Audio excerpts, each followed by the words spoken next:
La douleur au genou est souvent attribuée à l'âge, à l'arthrose, au surpoids ou à une ancienne blessure. Pourtant, un facteur reste encore trop souvent sous-estimé dans la vie quotidienne, l'alimentation. Beaucoup de personnes cherchent des solutions dans les pommades, les antidouleurs ou les exercices, sans se rendre compte que certains aliments consommés presque tous les jours peuvent nourrir silencieusement l'inflammation et aggraver l'inconfort articulaire. Le genou est l'une des articulations les plus sollicitées du corps. Il supporte le poids, accompagne chaque pas, absorbe les chocs, aide à se lever, à monter les escaliers et à garder l'équilibre. Lorsqu'il commence à faire mal, la qualité de vie peut rapidement se dégrader. On marche moins, on sort moins, on bouge moins, et cela peut entraîner un cercle vicieux où la raideur et la douleur deviennent de plus en plus présentes.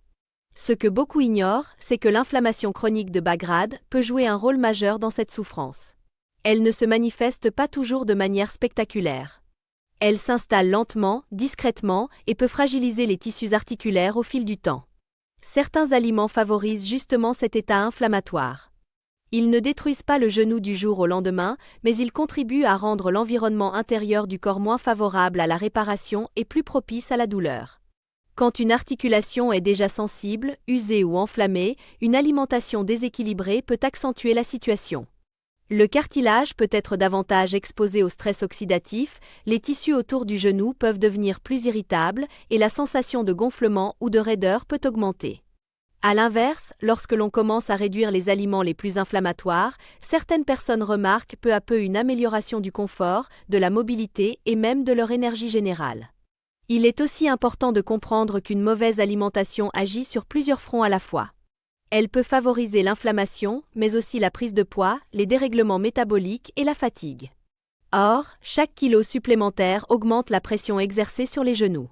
Une articulation déjà fragilisée souffre encore plus lorsque le corps doit porter une charge excessive jour après jour.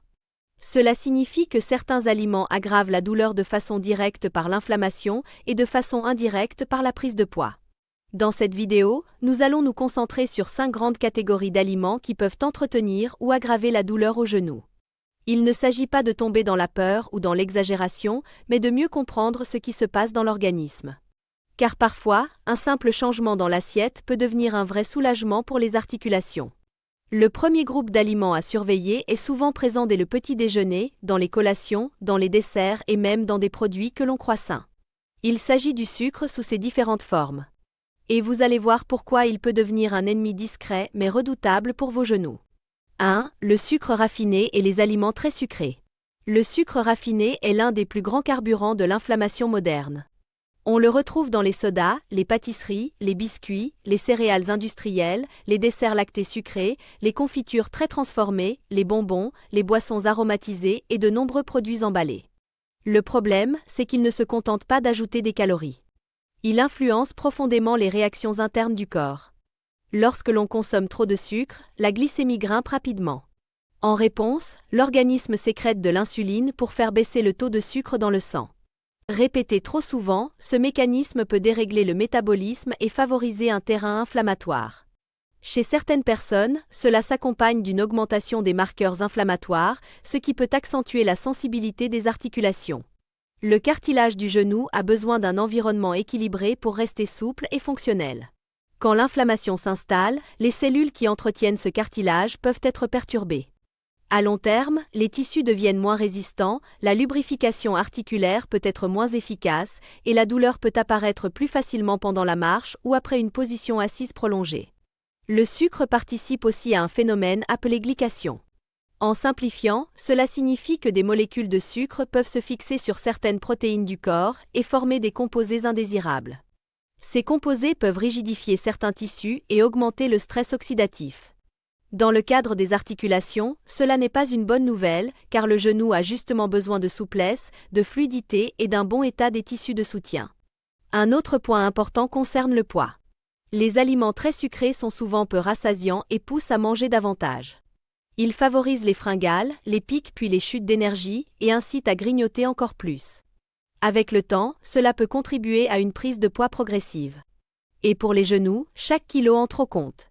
La pression mécanique augmente, l'usure peut s'accélérer et la douleur devient plus fréquente.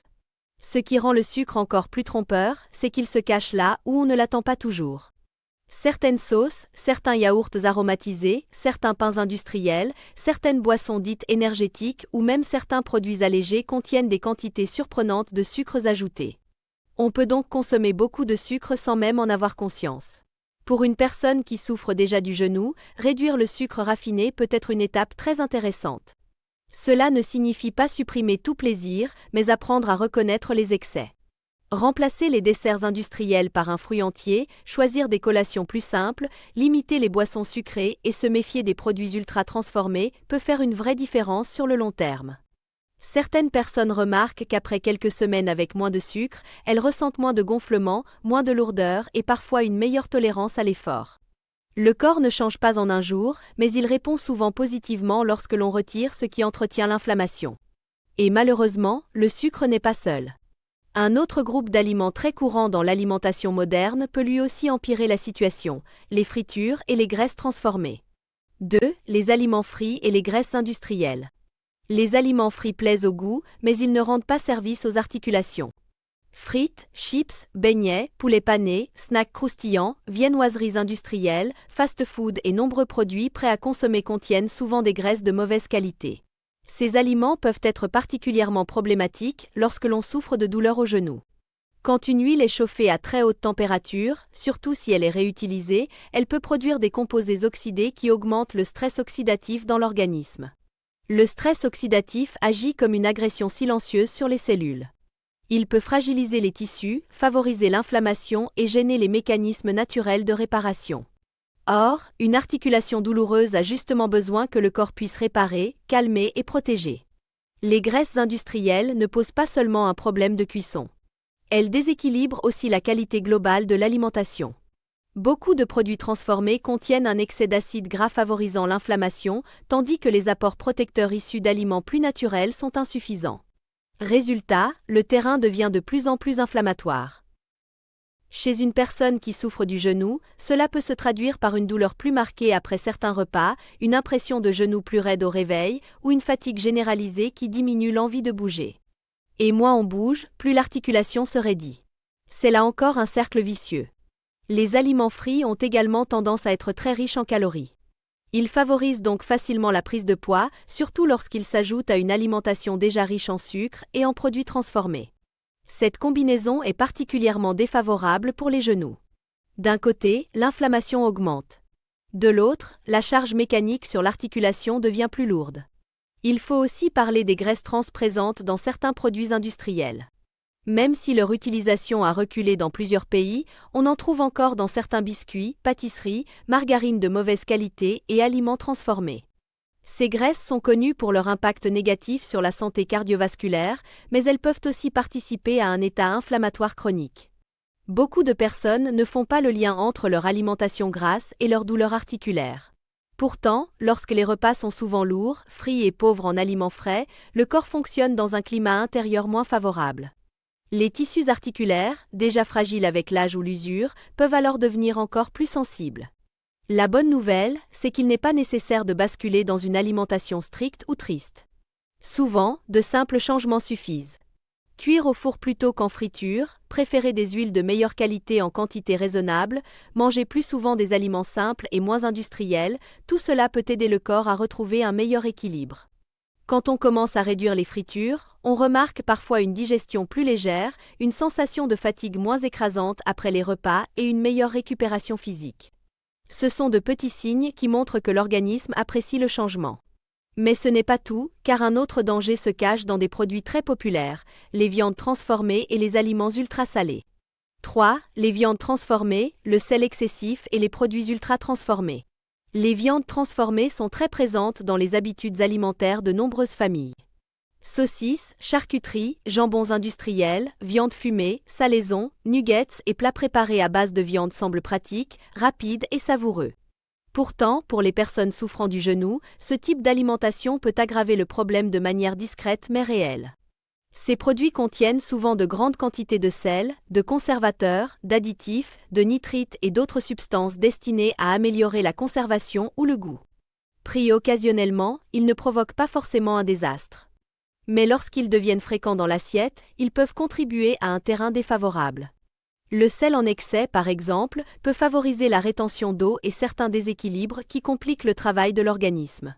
Chez certaines personnes sensibles, une alimentation trop salée peut accentuer la sensation de gonflement, y compris autour des articulations. Même si le genou douloureux n'est pas toujours visiblement enflé, un terrain inflammatoire accompagné d'excès de sodium ne joue pas en faveur du confort articulaire.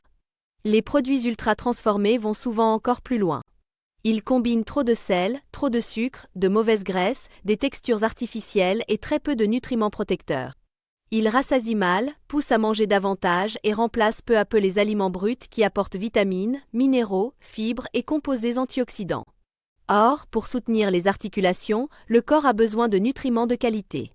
Il a besoin d'aliments simples, riches en éléments qui aident à calmer l'inflammation et à protéger les tissus. Lorsque l'alimentation est dominée par des produits industriels, le corps manque souvent de ce soutien. Il entre alors dans une forme de fatigue métabolique qui peut amplifier les douleurs existantes. Les viandes transformées peuvent aussi favoriser indirectement une mauvaise circulation, une digestion lourde et un inconfort général. Une personne qui se sent plus lourde, plus fatiguée et plus inflammée aura tendance à moins marcher, moins faire d'exercice et perdre peu à peu de la force musculaire. Pourtant, les muscles autour du genou sont essentiels pour soutenir l'articulation. Quand ils s'affaiblissent, le genou travaille encore plus seul et souffre davantage. Ce type d'alimentation a un autre défaut, il habitue le palais à des saveurs très puissantes. Le corps réclame alors plus facilement du salé, du gras et du très transformé. Cela rend plus difficile le retour vers une alimentation simple, mais ce retour reste possible, surtout lorsqu'on comprend les bénéfices concrets pour les articulations et la mobilité. Réduire les charcuteries, les plats préparés et les produits ultra transformés peut aider à alléger la charge inflammatoire du corps. En choisissant plus souvent des protéines simples, des légumes, des légumineuses, des céréales moins transformées et des plats faits maison, on donne à l'organisme de meilleures conditions pour fonctionner. Certaines personnes découvrent alors qu'elles se sentent moins gonflées, moins raides et plus capables de bouger dans la journée. Cela ne guérit pas tout, mais cela peut changer le terrain de fond. Et parfois, c'est précisément ce changement de terrain qui permet de mieux gérer la douleur au genou. Il reste maintenant un dernier groupe d'aliments à surveiller, souvent consommés comme une habitude banale, mais capables d'alimenter fortement l'inflammation, les boissons sucrées et certains excès d'alcool. 4. Les boissons sucrées, l'alcool excessif et comment protéger ses genoux au quotidien. Les boissons sucrées sont parmi les produits les plus nocifs lorsqu'on cherche à réduire l'inflammation. Soda, thés glacés industriels, boissons énergétiques, jus très sucrés, cafés aromatisés très riches, boissons lactées sucrées et autres mélanges industriels apportent de grandes quantités de sucre liquide. Et le sucre liquide est particulièrement problématique car il est absorbé rapidement et influence fortement la glycémie. Contrairement à un aliment entier, une boisson sucrée rassasie peu. On avale donc beaucoup de sucre sans se sentir vraiment plein. Cela favorise les pics glycémiques, la prise de poids et l'inflammation. Pour des genoux déjà douloureux, c'est une triple peine. Plus d'inflammation, plus de poids et souvent moins d'énergie pour rester actif. Beaucoup de personnes pensent qu'un jus de fruits industriels est forcément sain. Pourtant, certains de ces produits sont presque aussi riches en sucre qu'un soda. Même lorsqu'ils affichent une image naturelle, ils peuvent contenir peu de fibres et beaucoup de sucre concentré. Cela ne veut pas dire qu'il faut diaboliser le fruit, mais il faut distinguer le fruit entier de la boisson transformée. L'alcool, lorsqu'il est consommé en excès, peut lui aussi compliquer les choses. Il peut perturber le sommeil, déshydrater, augmenter certains processus inflammatoires et pousser à de moins bons choix alimentaires. Chez certaines personnes, il peut aussi interférer avec des médicaments pris contre la douleur ou contre d'autres problèmes de santé. Un sommeil de mauvaise qualité et un organisme déshydraté récupèrent moins bien et une articulation douloureuse s'en ressent souvent. Il est important de rappeler que le genou ne dépend pas seulement du cartilage. Il dépend aussi des muscles, des tendons, de la qualité du liquide articulaire, de la circulation, du poids corporel et du niveau d'inflammation générale. C'est pourquoi une alimentation agressive pour le métabolisme finit souvent par se répercuter sur les articulations. Alors que faire concrètement pour protéger ses genoux sans tomber dans un régime impossible à suivre? La première chose est de simplifier l'assiette.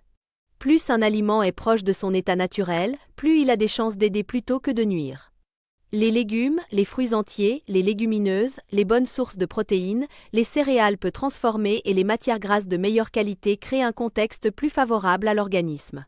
La deuxième chose est de surveiller les excès réguliers plutôt que de culpabiliser pour un écart occasionnel. Ce sont les habitudes répétées qui construisent l'état inflammatoire. Un soda par jour, des biscuits tous les après-midi, des fritures fréquentes, de la charcuterie plusieurs fois par semaine et des plats industriels, presque chaque soir finissent par peser sur le corps. La troisième chose est de ne pas oublier l'eau, le mouvement et le sommeil. Une personne qui mange mieux mais dort très mal, boit trop peu et reste assise toute la journée aura du mal à soulager ses genoux durablement. L'alimentation est puissante, mais elle fonctionne encore mieux lorsqu'elle s'inscrit dans une hygiène de vie plus globale. Enfin, il faut comprendre que soulager ses genoux ne signifie pas seulement chercher ce qu'il faut ajouter, mais aussi identifier ce qu'il faut retirer.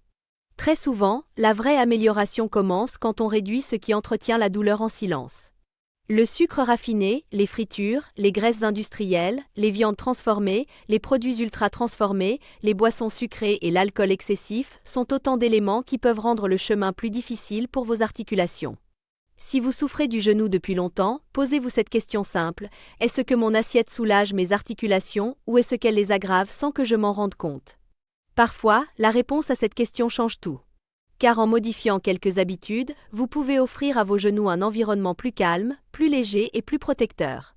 Et quand l'inflammation recule, le corps retrouve parfois une capacité étonnante à mieux bouger, à mieux récupérer et à moins souffrir au quotidien.